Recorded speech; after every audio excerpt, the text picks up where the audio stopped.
Welcome back my family. आप लोग कैसे हो? आप लोग को मेरे यूट्यूब चैनल पे स्वागत है मेरे काउंटडाउन वॉइस में। तो फ्रेंड्स, आज हम रिएक्शन वीडियो बनाएंगे हजरत बिलाल के ऊपर। उसको पर रिएक्शन वीडियो बनाएंगे तो वीडियो शुरू करने से पहले सब्सक्राइब लाइक शेयर कर दीजिएगा, बेल आइकन पे क्लिक कर दीजिएगा। आने वाली हर एक वीडियो के नोटिफिकेशन आप लोग की मिलती रहेगी। प्लीज़ सपोर्ट कीजिएगा। आप लोग न्यू जुट रहे हैं तो वीडियो सब्सक्राइब जरूर कीजिएगा। तो देखते हैं वीडियो में क्या है। वीडियो स्टार्ट करते हैं। Video start.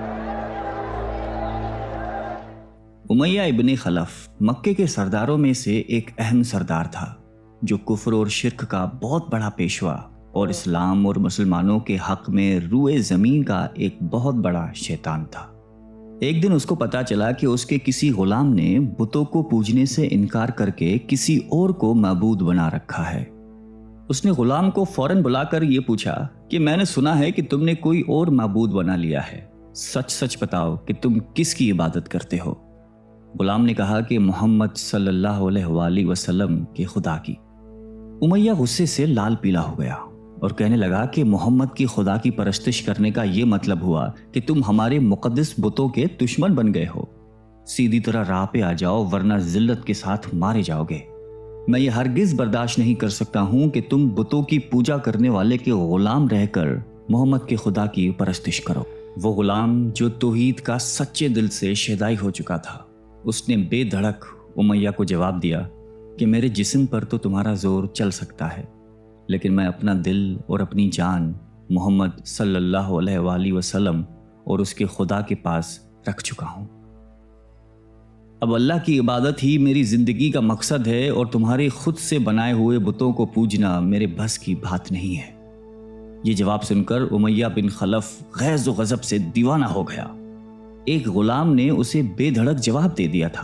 उसने कड़क कर कहा कि अच्छा, तो फिर अपनी बेदीनी का मजा चख, देखूंगा मैं कि मोहम्मद और उसका खुदा तुझे कैसे बचाते हैं। उमैया के तशद्दुद शुरू हो गए। मक्का की जमीन गर्मी के सबब बड़ी मशहूर थी। उमैया अपने गुलाम को दोपहर की तपती धूप में जमीन पर लिटाकर सीने पर भारी पत्थर रख देता था कि वो करवट ना ले सके। फिर कहता था कि मोहम्मद के दीन से बाज आ जाओ। लेकिन इस जुल्म के बावजूद भी उस गुलाम के मुंह से सिवाय अहद अहद के कुछ नहीं निकलता था। उमैया मजीद गजबनाक होकर अजियतें मजीद बढ़ाता जाता।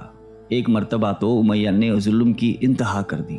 पूरा एक दिन और पूरी एक रात गुलाम को भूखा प्यासा रखा और तपती हुई रेत पर लिटाकर उसे तड़पने का तमाशा देख रहा था। उसकी ये कोशिश भी गुलाम को हक से न हटा सकी। आखिर थक हार कर उमैया ने मक्के के बदमाश लड़कों को बुलाया और उनसे कहा कि इस गुलाम को इतनी अजियतें दो कि ये मोहम्मद और उसके खुदा का नाम लेना भूल जाए। ये लड़के उमैया की खुशी हासिल करने के लिए उस बेबस गुलाम को बुरी तरह मारते पीटते थे। जिस्म के कपड़े उतरवाकर लोहे की चादरें पहनाकर तपती धूप में खड़ा कर देते थे, लेकिन गुलाम की जबान से अहद अहद के सिवा कुछ नहीं निकलता था। इस्लाम की राह में ये बेपनाह अजियतें सहने वाले सहाबी कोई और नहीं बल्कि हज़रत बिलाल हबशी रज़ी अल्लाह ताला अन्हु थे। इन्हीं जुल्म व सितम के दौरान एक दिन हज़रत अबू बकर सिद्दीक रज़ी अल्लाह ताला अन्हु का उधर से गुजर हुआ। आप रज़ी अल्लाह ताला अन्हु ने उमैया से फरमाया कि ए उमैया, इस बेकस और मजलूम पर इतने जुल्म व सितम ना कर। उसने तुम्हारा क्या बिगाड़ा है? वो खुदाए वाहिद की इबादत करता है। अगर तू इस पर एहसान करे तो ये एहसान आखिरत में तेरे काम आएगा। उस पर उमैया ने निहायत हकारत से कहा कि मैं तुम्हारी इस ख्याली आखिरत के दिन को नहीं मानता। जो मेरे दिल में आएगा मैं तो वही करूँगा। सिद्दीक़ अकबर उस जवाब पर काफ़ी अफसरदा हुए, लेकिन फिर भी आप रज़ी अल्लाह ताला अन्हु ने उसे समझाया कि इस मजलूम पर जुल्म व सितम के पहाड़ तोड़ना तेरी शायान शान नहीं है। जिस पर उमैया ने तंग आकर कहा कि अगर तुम इसके इतने हमदर्द हो तो इसे खरीद क्यों नहीं लेते। हज़रत अबू बकर सिद्दीक झट तैयार हो गए और फरमाया कि बोलो, क्या दाम लोगे? उमैया ने कहा कि तुम्हारे पास एक गुलाम है जिसका नाम फस्तात रूमी है, वो मुझे दे दे और इसको ले जा। हज़रत अबू बकर सिद्दीक रज़ी अल्लाह ताला अन्हु फौरन ही राज़ी हो गए, जबकि उमैया का ख्याल था कि फस्तास एक निहायती कारामत गुलाम है जिसकी कीमत ज़्यादा है और हज़रत अबू बकर सिद्दीक रज़ी अल्लाह ताला अन्हु उसे देने से इनकार कर देंगे। मगर आप फौरन राज़ी हो गए। तो उमैया को सख्त मायूसी हुई और उसने साथ ही 40 उकिया चांदी की फरमाइश की। उसे भी हज़रत अबू बकर सिद्दीक रज़ी अल्लाह ताला अन्हु ने बखुशी अदा कर दिया। حضرت بلال رضی اللہ تعالیٰ عنہ کو ساتھ لے کر دربار رسالت میں حاضر ہوئے اور سارا ماجرا کہہ سنایا۔ آپ صلی اللہ علیہ وسلم نہایت ہی خوش ہوئے اور فرمایا کہ ابو بکر، اس کار خیر میں مجھے بھی شریک کر لو۔ صدیق اکبر رضی اللہ تعالیٰ عنہ نے فرمایا کہ یا رسول اللہ، میں اسے خدا کی راہ میں آزاد کر چکا ہوں۔ یہ سن کر زبان رسالت سے صدیق اکبر رضی اللہ تعالیٰ عنہ کے لیے کلمہ رحمت جاری ہو گئے۔ حضرت بلال رضی اللہ تعالیٰ عنہ نے اس غلامی میں 28 سال گزار دیے، لیکن آپ چونکہ نہایتی نیک اور پاکیزہ طبیعت کے تھے، لہذا جب حضرت صلی اللہ علیہ وآلہ وسلم نے دعوت توحید دی تو آپ نے فوراً اسے قبول کر لیا، اور یوں آپ سابقون الاولون کے مقدس جماعت میں شامل ہو گئے۔ رہائی پانے کے بعد حضرت بلال ہمیشہ آپ صلی اللہ علیہ وآلہ وسلم کی خدمت میں حاضر رہتے تھے اور دل و جان سے نبی پاک صلی اللہ علیہ وآلہ وسلم کی خدمت بجا لاتے۔ آپ صلی اللہ علیہ وسلم حضرت بلال کو کسی بھی چیز کا حکم دیتے تو آپ اپنی جان بھی لڑا دیتے۔ غزوہ بدر سے لے کر غزوہ تبوک تک تمام غزوات میں شامل رہے، لیکن حضرت بلال کی اسلام کے لیے سب سے بڑی خدمت اور ان کے لیے سب سے بڑی سعادت اسلام کا سب سے پہلا مؤذن ہونا ہے۔ ہجرت کے بعد جب مسجد نبوی صلی اللہ علیہ وآلہ وسلم تعمیر ہوئی تو آپ صلی اللہ علیہ وسلم نے آپ کو اذان دینے کا ذمہ سونپا۔ آپ کی آواز نہایت ہی دل نشیں تھی اور اس میں ایک ایسی تاثیر تھی کہ اذان کی آواز سن کر لوگ سب کام چھوڑ چھاڑ کر مسجد کی طرف دوڑتے۔ 8 ہجری میں جب مکہ فتح ہوا تو کعبے کو بتوں سے پاک کرنے کے بعد آپ صلی اللہ علیہ وسلم نے حضرت بلال سے فرمایا کہ اے بلال، کعبے کی چھت پر کھڑے ہو کر اذان دو، اور یہ مبارک سلسلہ حضور صلی اللہ علیہ وآلہ وسلم کی حیات مبارکہ تک اسی محبت اور عقیدت کے ساتھ جاری رہا۔ لیکن 11 ہجری میں جب آپ صلی اللہ علیہ وسلم نے سفر آخرت اختیار کر لیا تو اس عاشق رسول صلی اللہ علیہ وآلہ وسلم پر غم کا پہاڑ ٹوٹ پڑا اور مدینے میں رہنا اب آپ کے لیے دشوار ہو گیا۔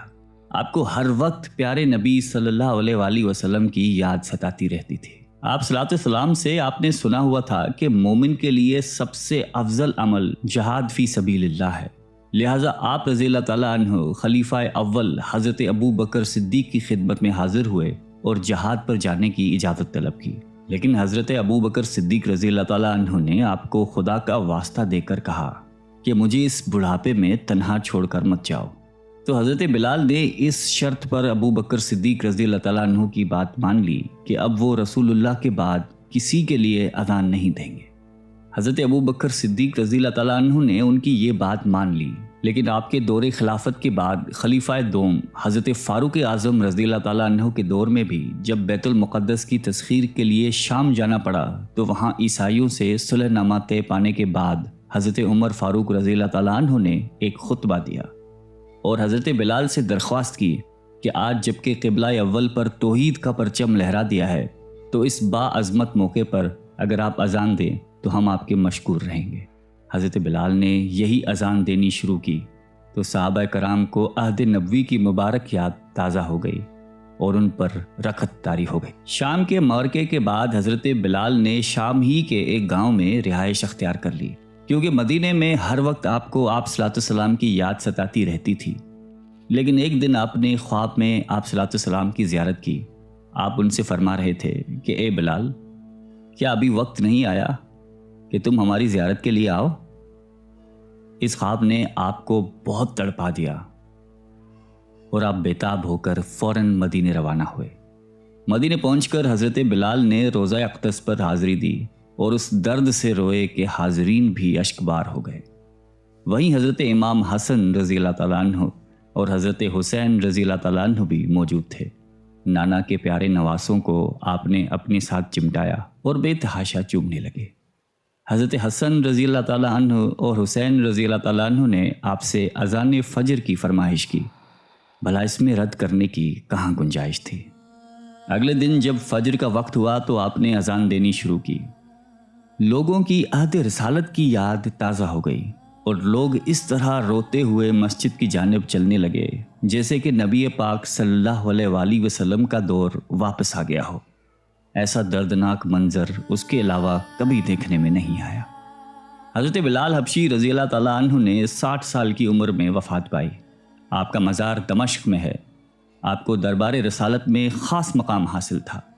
आइए हम सब अल्लाह ताला से दुआ करते हैं कि हमें भी हज़रत बिलाल हबशी रज़ी अल्लाह ताला अन्हु की सिफ़ात में से कुछ अता फरमा दे, आमीन। तो हजरत बिलाल के वीडियो था, मतलब उनका कहानी था, उनका वाक़या था, कैसे बताए हैं वीडियो में कि पहले के जो राजा महाराजा रहते थे, मतलब पहले के ज़माने में लोग जो रहते थे तो कितना जनता के ऊपर अत्याचार करते थे। कैसे वो पहले के जो गरीब लोग होते थे उनको लोगों, जो बड़े बड़े लोग होते थे, खरीद लिया करते थे, अपना गुलाम बना के रखते थे, अपनी मर्जी से काम करवाते थे, अपने तरीके से उनको बुलवाते थे, हर चीज़ मतलब अपनी हुकूमत से उनको हर एक काम करना पड़ता था। खाना दाना जो भी चीज़ होता अपनी मर्जी से देते थे, तो जो गुलाम होते थे वो सब खाते थे। तो पहले कैसे लोग खरीद लेते थे, कितने अत्याचार करते थे, तो ये दिखाए हैं वीडियो में कि वो जो राजा था, मतलब जो मतलब थे वो तो बुद्धों को पूजा करते थे।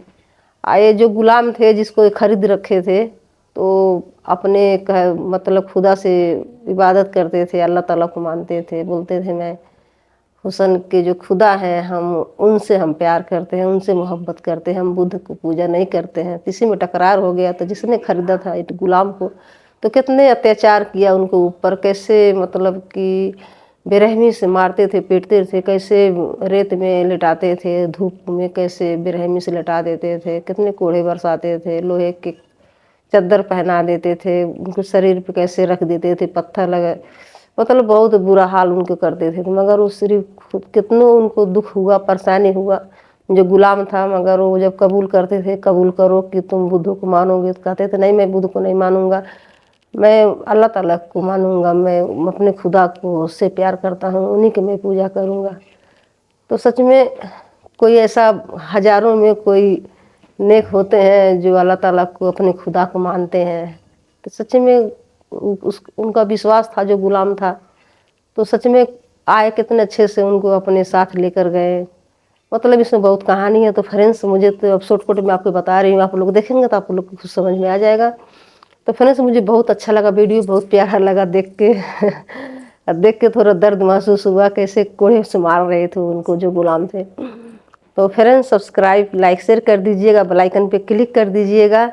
आप प्लीज़ सपोर्ट कीजिएगा, सब्सक्राइब जरूर कीजिएगा। आप लोग न्यू जुड़ रहे हैं तो आप लोग सब्सक्राइब करते जाइएगा। तो मिलते हैं नेक्स्ट वीडियो में। Bye bye friends.